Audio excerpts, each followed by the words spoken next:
Okay, this is a hopefully quick run through of the material covered in the session on subtractive synthesis. I've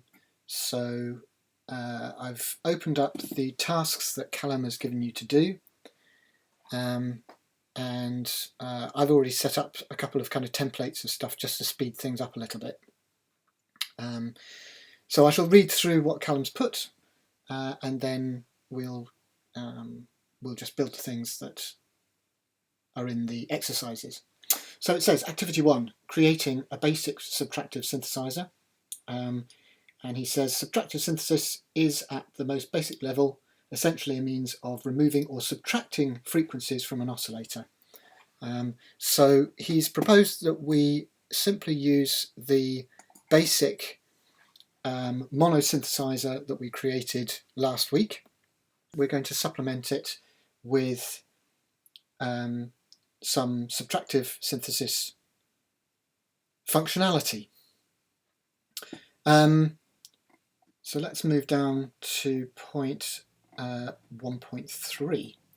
So next we need a way of subtracting some frequencies, and we can do that using a filter. And there are lots of different filters in Max, but we're going to choose one called biquad for this one. So it looks like that, biquad, and then we've got the tilde at the end, which again represents a DSP object, or a signal processing object. And I'm going to insert it in between the selector and the multiplication object. Now we need something to control that filter, and that will be two objects. So they are represented here, filter graph and attribute. So attribute user interface, I think that represents. So we'll try that. So filter graph. And when we have that, it comes up with a fairly standard looking filter graph that you will have found in any kind of DAW. And then I can also add this attribute object. Oops, there we go. So this attribute object is basically looking at what this filter graph object can do and then giving us a way of controlling it. So I need to connect this to the filter graph object, and then I'm going to connect the filter graph object in turn to the biquad. This is, we don't have much room, so I'm going to make a little bit more room by dragging everything down. There we go. That's a bit better. Okay, so what we need to do then is to choose what kind of parameters we want to control within this filter graph object. So if I lock the patch, which I do of course by going down and clicking on the padlock icon down here, click on here and then go down to filter type. And then when I do that, unfortunately it comes up with edit mode. I don't quite know why. It should really just tell us that it's filter type here. But basically it's come up with a drop-down menu here, which allows us to choose what kind of filter we want this filter graph to be. So I can choose a low-pass filter, for example, and there it is. Now this is a user interface object, which means that I can manipulate it if I want to. So I can actually click in it. You can see as I hover over it, then it kind of highlights in yellow, and I can actually move the frequency of this manually up and down, up and down the frequency range, and also up and down in terms of amplitude. I can also increase the Q. So I can do that, myself. And we have some kind of subtractive synthesis, because we have a filter between our oscillators and between the output. So I can press a note. It's a little bit difficult to hear, but in fact what it's done there is to cut off a lot of the high frequencies, which means we only get the lower ones. And of course I can move it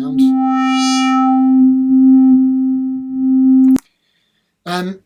So there you have it. We've got a subtractive functionality within our synth. And there are various things that we can do to make this a bit more sophisticated. Later on, by the way, we will try and, well, first of all, we want to try and automate this and which frequencies we want to choose. Later on in our discussions, we may make a filter that allows us to kind of move kind of automatically with a low frequency oscillator so that we get this kind of quality.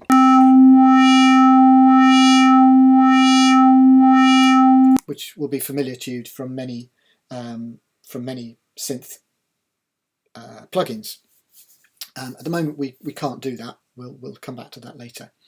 For now, what I want to do is to show you how you can control this using number inputs. And that's very simple. All I need to do is make some flow number objects. So unlock the patch again. Flow number, there you go. And unfortunately I'm going to make this a little bit bigger so that we can see. You can see that there are inlets along the top of the object. So I'm going to connect one to there. Have I connected it to the right one? Yes, I have. So you'll notice that this inlet says cutoff or center frequency. So you can imagine that this number box will now control this, the cutoff frequency. We can make another one to control this, which is the gain, and then another one to control the Q.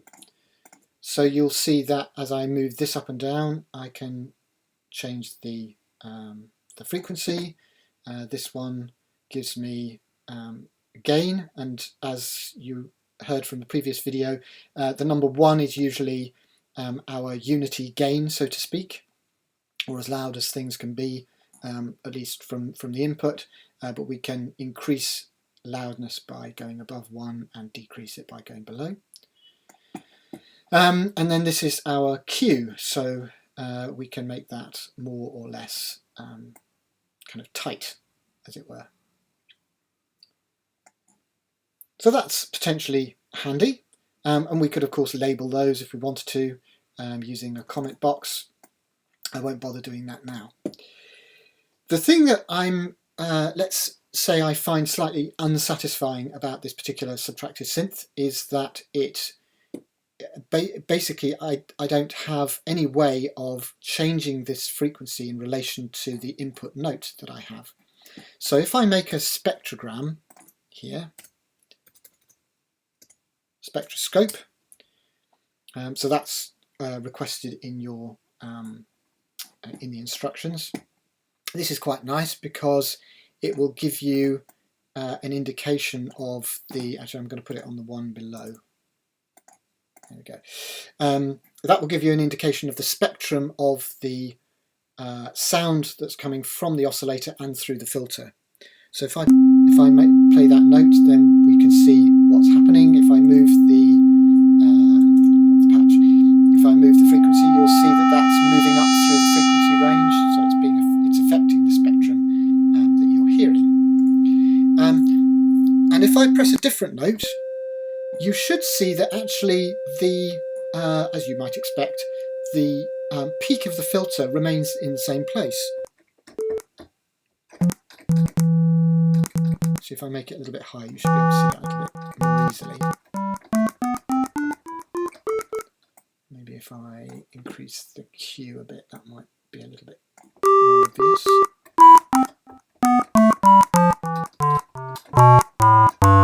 So wherever we go, we get a peak that's about at this point here. Okay, because the filter remains in the same place. We've got no way of making that move when we play a different note. But in subtractive synthesis, really if we want the timbre of the note that we're playing, of the filtered note to remain the same, we need to move the frequency of the filter in relation to that input pitch. So I can do that very easily here. All I need to do is to take the frequency that we're getting from this object, so the MIDI to frequency object, and that's giving us the frequency of our input pitch, and I can use that somehow to calculate a new value in relation to my frequency of my filter. So what I'm going to do is I'm going to make a new object and say I want my filter to always be, or the center frequency of my filter to always be at a relationship of 2 to my input frequency.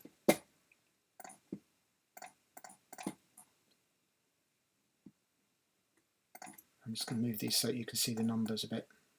There we go. And you'll see that I just pressed the note middle C and it calculated that an octave above middle C, the frequency that's an octave above middle C is 523 Hertz. So it's done that. And then if for every note that I play, you can see the filter center point moving.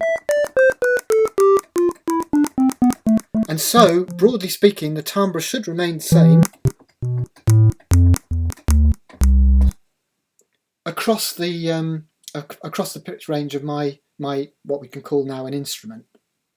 So this ceases to be a kind of generic filter and becomes a filter that is specifically related to the pitch that we have being sent in.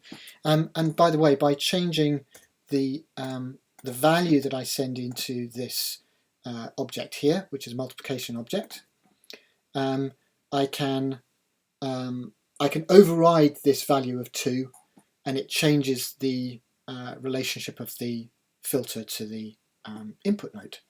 So I can choose what timbre I want, which maybe I want to be quite a kind of bright sound.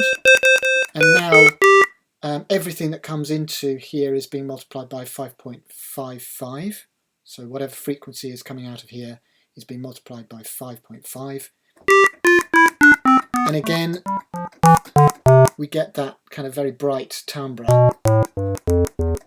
across the pitch range of the instrument. So that's just one thing that we can do to kind of combine these various objects in order to make them work together and produce a more kind of functioning subtractive synthesizer. I think that's probably all that was asked of you for this one. In fact, we didn't ask you to do this bit here, but hopefully that's useful to you anyway. So I'll stop there and I'll come back to do the drum synth in a minute.